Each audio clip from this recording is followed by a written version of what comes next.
Shang-Chi and the Legend of the Ten Rings. So Shang-Chi, this is the latest from Marvel, and he's a character that I'd never heard of, and I know you hadn't either. It's new territory for all of us, I feel like, as viewers, which was nice. It's kind of nice to just go into these Marvel movies and not really know anything. It's not like a sequel, it's not a team-up movie, it's just, boom, clean slate. I like it when they've done that with, characters that I've not been familiar with, which has been the case a lot of the time, but as we've seen kind of more recently, when we do get like a standalone film, that person has already been introduced maybe in a team up movie, say for example like Black Panther. Obviously he was already introduced, so it's kind of just continuing his story a little bit, but this is just a brand new thing. Now this film follows more of a family drama rather than like a big world alien threat. I mean, there is a little aspect of that, but it's more of just like a confined family story, and that was cool. I think that kind of made it a nice change, and just sort of toned it down a bit, because we know we're going to end up getting more big,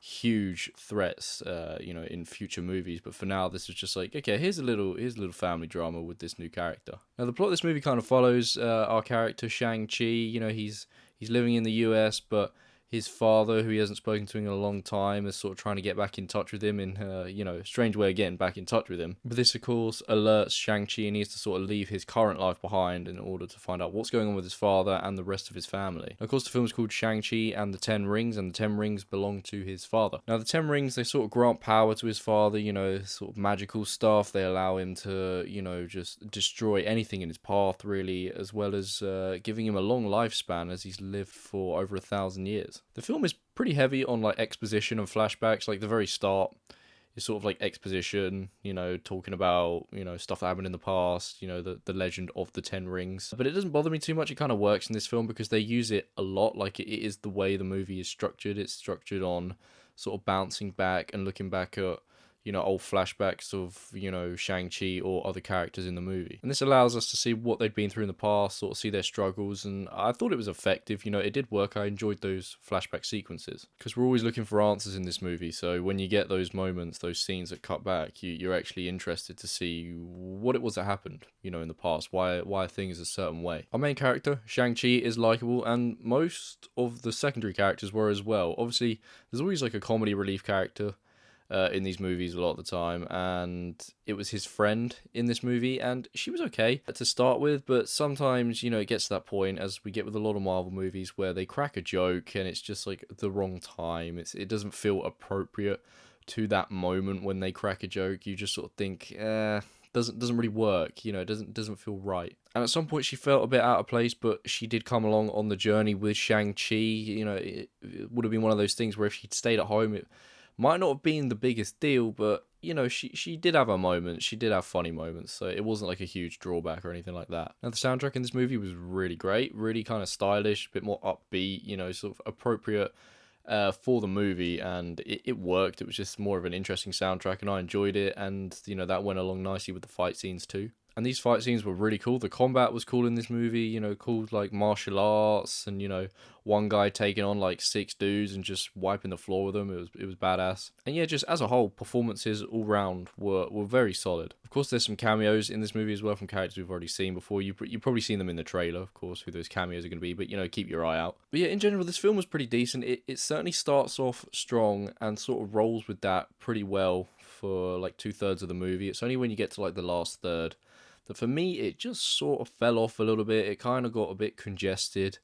There was quite a lot going on. It's not to the point of like you can't keep track of it, but it's just sort of all your action sequences and all your big CG and stuff, that all was just sort of squeezed into the end. I just think it became a little bit convoluted, and it didn't quite work for me. I kind of lost slight bits of interest by the end. Like I was very invested to start with, but when it comes to it and you realize how the film is going to end and what it's been building up to, in terms of like what the big fight is going to be, you're a bit like, it's kind of underwhelming after how they sort of started it. You kind of was hoping there'd be a bit more to it. But this is a good Marvel movie. They release a lot of good stuff.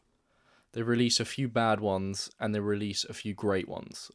This ranks with just like the decent good stuff. It's just there. It's with your films like Doctor Strange, like Ant-Man, that sort of thing. It's just a decent movie. It's a bit of a shame. Film started off well, but it just kind of lost its promise by the end. But I think a lot of these decent Marvel movies do. They start off and you think, okay, this could be something good. But a lot of the time, the villain doesn't live up to the hero in these movies. And, you know, at the end of the day, I think when it comes to comic book movies, a comic book movie is only as good as its villain. But yeah, Shang-Chi, he got a good introduction to the MCU. I look forward to seeing more of him at the end of the film. You know, on the screen it says the Ten Rings will return. So whether that's going to be in a, you know, Shang-Chi 2, or if it's going to be him in like a team-up movie, you know, we don't know. I'm sure both will happen because, you know, Marvel have always got stuff to make with these characters. So, but you know, good character, look forward to seeing more. Stick around for end credit sequences. There are two. There's one quite early on, that's a pretty good end credit sequence, and then you got one right at the very end. As we know, a lot of the time, the second credit sequence isn't usually like an important thing or like anything too exciting. It's just like, you know, one of the side characters or whatever.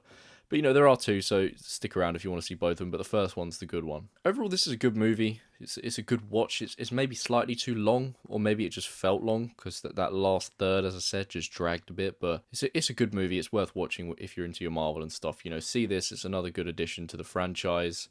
You know, it's another good character added for more team-up movies. Yeah, Shang-Chi, for me, gets a 7.5 out of 10. Thank you very much for watching. Let me know if you've seen Shang-Chi. What do you think of it? What do you think it ranks with the other ones? Do you think it's like pretty outstanding? Do you think it's a bit meh? Do let me know. And up next for Marvel is Eternals, I believe. And then we've got Spider-Man. So yeah, we've still got some stuff before the year's out. Yeah, thank you very much for watching. Bye-bye.